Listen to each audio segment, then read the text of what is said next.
Alright mga ka-Dabbercats, magandang hapon. Nagbabalik na naman po si Yel Dabbercats TV para sa isa namang update patungkol sa latest ganap ng TVJ ngayong Sabado. And katatapos nga lang po ng Eat Bulaga and lahat po is present maliban lang po mismo kay Bossing Vic Soto.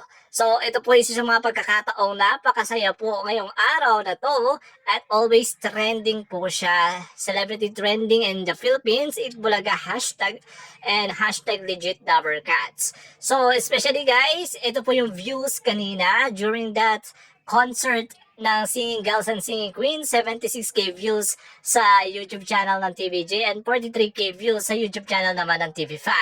So, nagpagulat din sa lahat ay ang pagbabalik na batang hamog na si May Lamog at si May Lamog. Kaya makikita natin dito guys, ay yan po isa sa mga inireveal nila kanina sa barangay since wala nga po sa barangay si Wally, Jose and Paulo, sila po ang pumalit mismo kasama ni Kuya Ryan. At isa sa mga nireveal at suot po ni Boss Joey ngayon, ang Eat Index.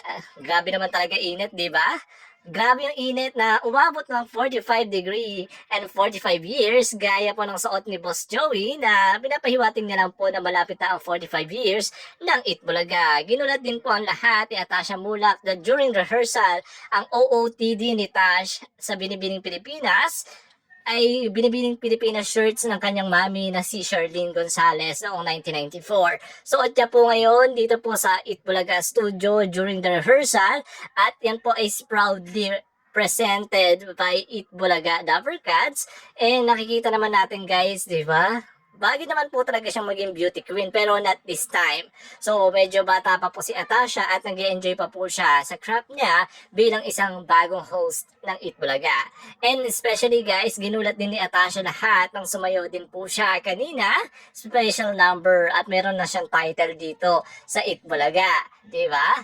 Ang darling of the dance floor. And guys, ang kapatid Defender official nag-post, abangan ng bagong TV5 Hapon Champion Dramas, 3 Pinoy original dramas soon, Todo Max Flix, ang bagong babago sa gabi, 3 Pinoy original dramas ang hihahatid ng TV5, Asian Key kapatid dramas, Korean Between, 9:30pm, 11:20pm, and weekend trips, School Bukol remake soon. Ito na yung inaantay ng lahat.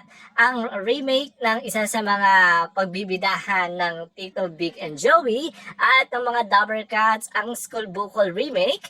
And especially guys, Senator Rapi Tulfo gustong i-guess si Kuya Will sa Wanted sa Radyo. In a video post by 1PH, Senator Rapi Tulfo says, asked Sir Billy Revillame if he could be guest on his radio show Wanted sa Radyo next week. Revillame accepted Tulfo's invitations. Simula na po ito ng iba't ibang pag-guesting ni Sir Billy Revillame sa iba't ibang program ng TV5. Kaya abangan po natin yan. So hanggang dito na naman po isa update natin ngayong hapon na to. And thank you guys sa panonood and see you for my next update video. Bye bye guys!